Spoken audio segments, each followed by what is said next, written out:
Hello, Fcsc 3650 Language and Literacy in Early Childhood.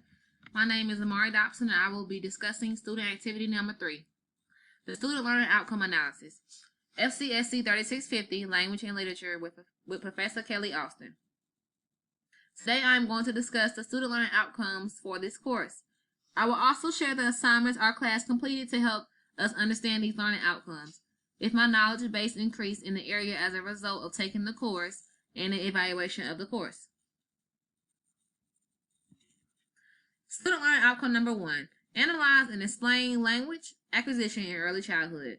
This student learning outcome was taught and exposed by reading articles, textbook chapters, LTD discussions, and videos. This student learning outcome was introduced by reading Language Acquisition of Young Children by Lester G. Butler. In the article, Language Acquisition of Young Children, language acquisition refers to how language is acquired. The 3 theories of language acquisition are behaviorist, linguistic, and cognitive. These theories explain the different behaviors in which young children come to understand and communicate language in early childhood, such as imitation, reinforcement, stimuli, and innate abilities. In the article Seeing Language, we see that vocabulary development was accelerated in preschool children when sign language was added to the traditional curriculum and taught with American English.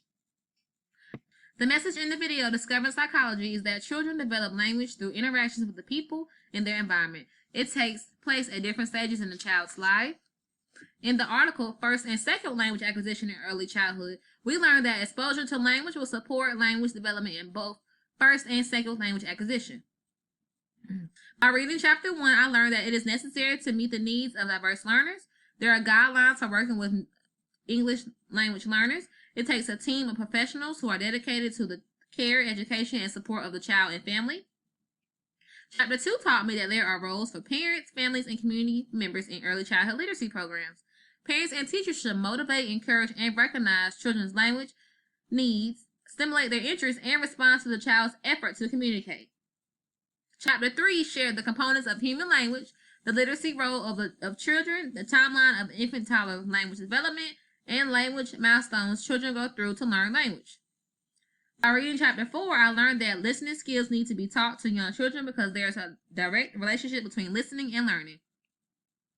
All these articles, textbook chapters, and videos provided valuable examples of how language acquisition is acquired and developed in young children, how acquiring a second language helps in comprehension and vocabulary growth, the importance of verbal interaction with young children and language development, embracing ELLs, having a rich language environment, and the different stages in which children develop language, all broaden my knowledge with student learning outcome number 1.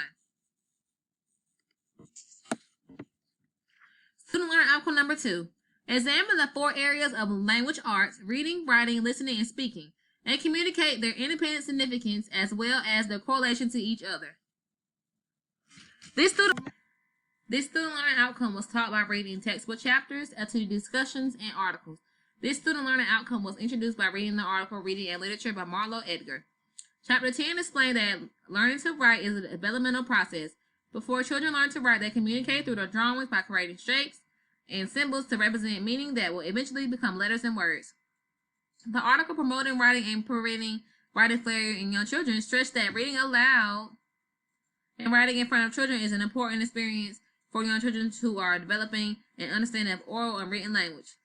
This chapter and article increased my knowledge about how young children make language through drawing and writing, and also how conveying ideas, writing, drawing, reading, and listening are all distinct and independent, but are also significantly related abilities. This information has helped me broaden my knowledge about student learning outcome number 2. Student learning outcome number 3. Describe and select intervention strategies that to facilitate the development of language in early childhood. This student learning outcome was taught and exposed by completing student activity number 2, the writing workshop. The student learning outcome was introduced by reading articles and viewing videos about the writing workshop process. The writing workshop is an intervention strategy that helps to facilitate the development of language in early childhood. Writing and drawing in early childhood is the means by which young children communicate and develop language. The articles in student activity number 2 taught me what a writing workshop is and its purpose. During the writing workshop, it is a time in which children rephrase for writing aloud and talk to plan what they are going to write. The writing workshop allows children to be at various stages of the writing process at one time and collaborate with peers and the teacher. The videos explain that the writing workshop is a time and place in the classroom when children are making writing things. It is a block of time that teachers support students in finding their voice and develop language through writing. This article and videos all increased my knowledge on the short-term and long-term benefits of the writing workshop. I now have a better understanding of student learning outcome number 3. Student learning outcome number 4. Student learning outcome number 4. Research and characterize the components of quality literature. This student learning outcome was taught and exposed by reading articles for Unit 2 and LTD discussions.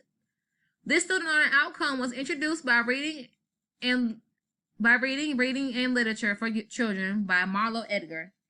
The article Reading and Literature for Children explains 7 reasons why there should be a good children's literature curriculum in the school setting.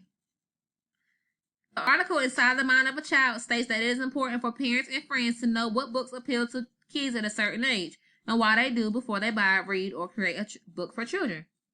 The author of the article Selecting Quality Literature for Your Child explained that quality children's literature has certain requirements that evoke pleasure, interest, and imagination. The author of the article, Choosing Books for Children ages 3 to 7, explained that parents should choose, read, and share developmentally appropriate books with their children. Book sharing should be an active process that encourages children to be engaged with reading and to share responses to a story. I now understand how reading affects many aspects of our lives and the benefit of having a literature program in a school setting. The importance of selecting text that is appropriate to the developmental level of the child, and the types of books that are identified as good quality literature. All these articles provided valuable examples as well as broadened my knowledge about student learning outcome number 4.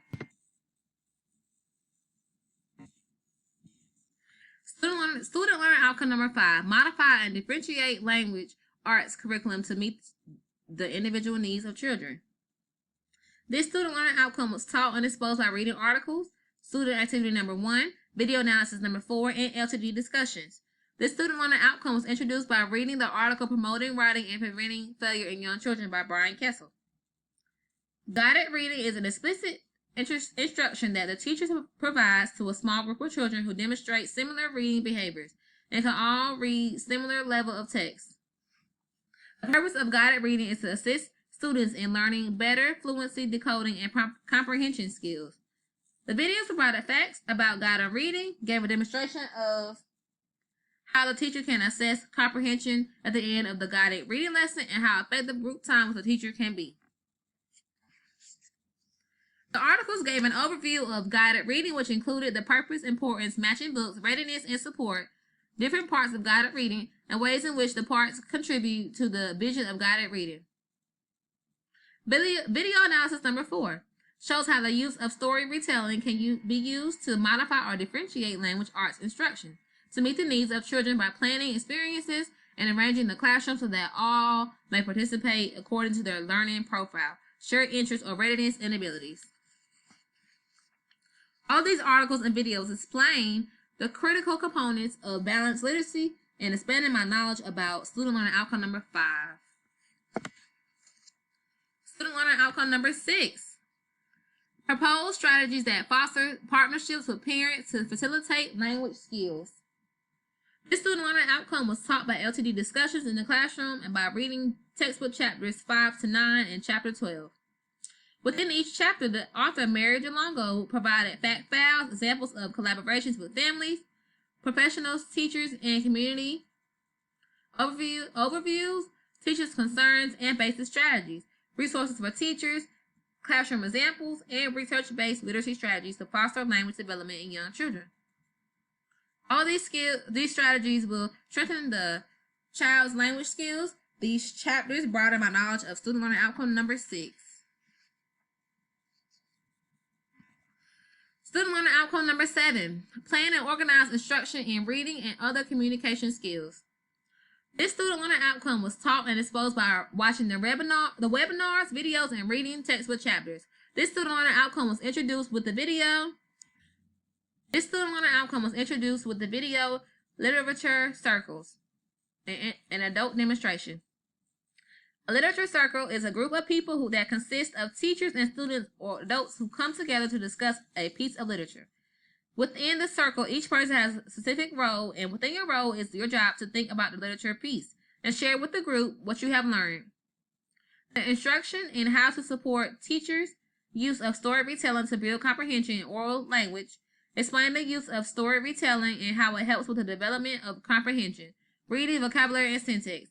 It requires children to listen and process what they hear, organize the information mentally, and then retell and explain to others.